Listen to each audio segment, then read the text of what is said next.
झाली का जेवणाची तयारी? हा अप्पा, हो तर झालीये.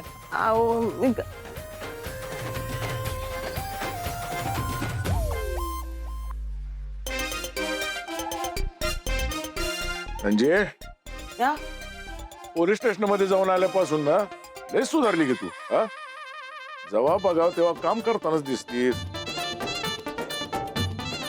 तिलाही ना रोजंदारीला पाठवा, पण घरातलं काम अजिबात लावू नका. आणि स्वयंपाकाचं तर अजिबातच नको. त्या कायद्यानं आहे ना फाशी द्यायच्या ऐवजी हिच्या हातात जेवण द्या म्हणाव. ए म्हातारे, गप्प बस की. जागे पाणी घेऊन ये. हा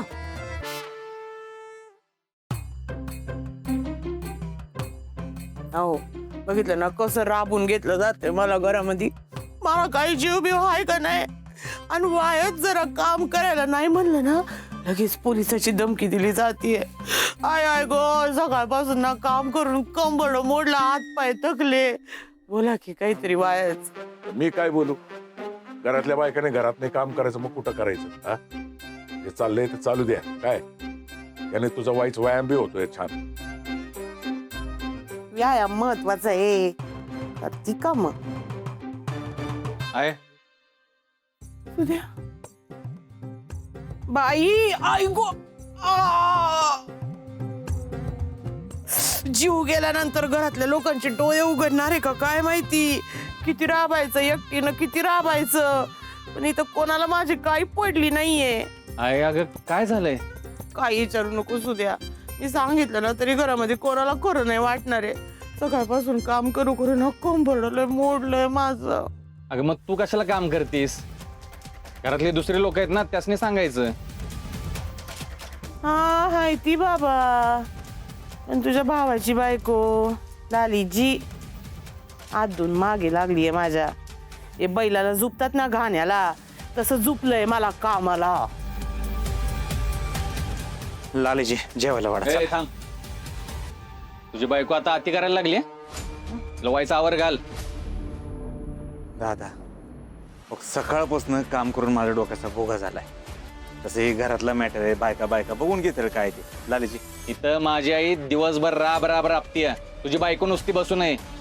लय बायकोचा बैल बनू नको, कळलं का? काय बोलताय भाऊजी?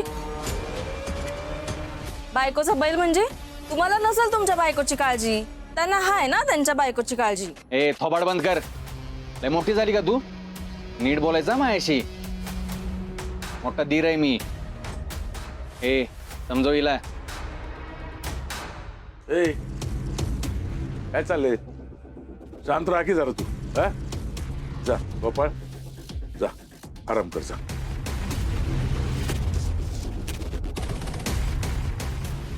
तुझ्या आईची कटकट लयच वाढली बरं का घरात. आणि तिथे वाईच काम केलं तर काय बिघडलं? हा, तिला काय नुसती पोसायला आणली काय या घरात? इतके वर्ष तर बसून खात होती ना. आता घरात माणसं नाही येते तर तिनं काम केलं तर बिघडलं कुठं? लगेच एवढी बोंब बोंब करायची काय गरज आहे? इथं माझ्या आईला त्रास झालेला मला सहन होणार नाही, आधीच सांगतो. ए धमकी कोणाला देतो? हा, घरात एक दमडी द्यायची नाही, हिनं काम करायचं नाही. मग काय नुसतं तुम्हाला पोसायला आणलं का इथं? वरती तुमचं ऐकून घ्यायचं मी. हा, बघ, या घरामध्ये जो पैसा देईल आणि काम करेल त्यांनीच इथं राहायचं. बाकीच्या घरात निघून गेलं तरी मला काय फरक पडत नाही. जा नाही का? ठीक आहे, निघून देत चालेल.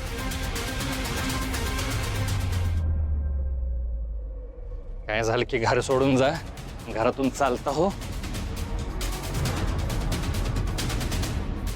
सुद्या काय चाललंय तुझं? बस झालं आता. मला नाही राहायचं या घरात. असं पण आपण नकोय ना यांना या घरात. राहू दे यांना. तू पण एक काम कर, बॅगा भरायला घे. तरी ते खावसाची पण बॅग भर. श्यामला पण मी इथं राहू देणार नाही आता. अरे काय तुझं काय डोकं बिकं फिरलंय का काय?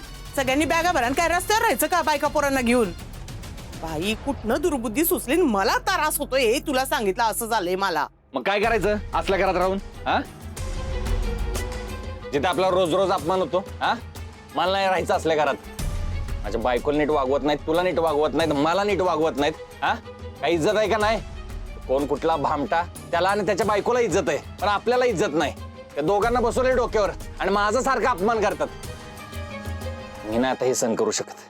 अरे अरे बाबा सहन नकोच करू. पण म्हणून काय घर सोडून जाणार आहे का? अशाने ना त्यांचं जास्त फावल. अरे पेढे वाटायला बसले ती. सगळं सगळं मनासारखं होईल त्यांच्या, सगळं मनासारखं होईल. आणि यो वाडा जमीन सगळं त्यांच्या घशात घालतील आणि तू बस मग हात चोळत. मी कशाला बसू हात चोळत? हा, मी बरं जाऊन देईन जमीन. तर आता तू घरातून बाहेर पडल्यानंतर तुझ्या बापाला गुळ लावून सगळी इस्टेट स्वतःच्या नावावर करून गेला, त्यांना किती सह्य लागणार आहे?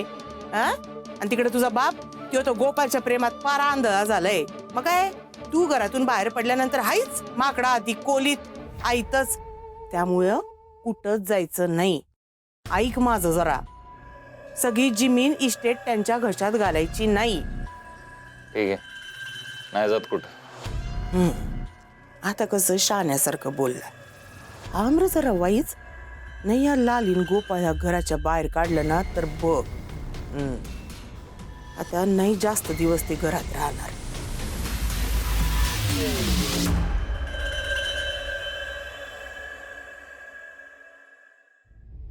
सगळ्या गोष्टींची प्रत्येक वेळी काळजी घेतली होती. 100% ओतले स्वतःचे. तरी जे व्हायचं ते झालं आणि माझ्यासोबतच झालं. पण मला माहितीये मी बनवलेलं तूप नाही होऊ शकत खराब. किती वेळा तेच तेच बोलशील चिमण्या? गोष्ट घडून गेली, आता सोडून द्यायचं, पुढे जायचं. आणि हा तुझा जो व्यवसाय ना हा बंद करून टाकतो. दादा, फक्त व्यवसाय नाहीये हा. माझ्या आयुष्यातलं सगळ्यात मोठं स्वप्न आहे हे. आणि हे स्वप्न पूर्ण करण्यासाठी गेले कित्येक रात्रंदिवस मी माझे 100% दिलेत. मी माझा पूर्ण जीव ओतलाय. भाऊ आहेस ना तू माझा. हे सगळं बघायला होतास तू. तरी तुला असं वाटतंय की हे सगळं मी केलंय, यात माझी चूक आहे. नाही, माझं म्हणणं असं नाही की तू मुद्दाम खराब केलंस. आता चुकलंय आपल्याकडून, झाली आपल्याकडून चूक, ती स्वीकारायची, पुढे जायचं. अरे पण माझी चूक झालेलीच नाहीये दादा. माझं प्रत्येक वेळी सगळ्या गोष्टींकडे लक्ष होतं आणि मला विश्वास आहे की माझ्याकडून हे नाही होऊ शकत. इनफॅक्ट माझ्याकडे ज्या बायका काम करतात त्यांचीही यात काही चूक नाहीये, कारण माझं लक्ष होतं. मी घडलं ना मग, गोष्ट घडली की नाही? तेव्हा कुठं होतं लक्ष? तेव्हा ध्यान कुठं होतं?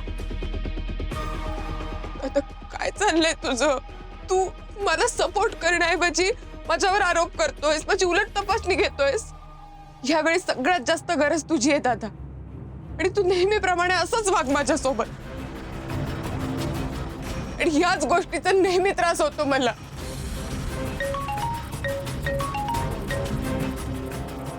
हा सर, हा येतो.